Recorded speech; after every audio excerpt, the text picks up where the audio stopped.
According to Kashmir Media Service, the APHC leadership in a statement issued in Srinagar mentioned the massacre of 11 youth over the past 3 days and asked whether this is what New Delhi calls is normalcy.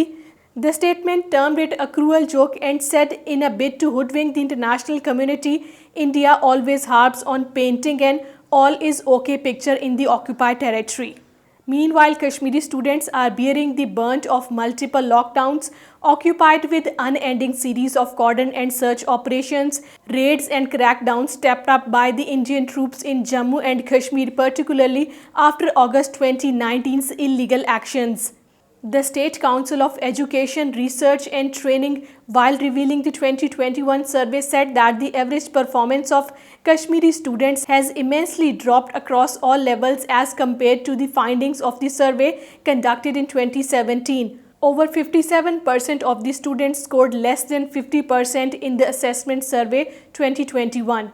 An Indian paramilitary soldier ended his life by shooting himself with his service rifle at his camp in Islamabad town today. The incident raised the number of such deaths amongst Indian troops and paramilitary personnel in the occupied territory to 545 since January 2007. The Jammu-Srinagar highway, the only surface link connecting the Kashmir Valley and rest of the world, remained closed on the second consecutive day today due to landslides and heavy rainfall.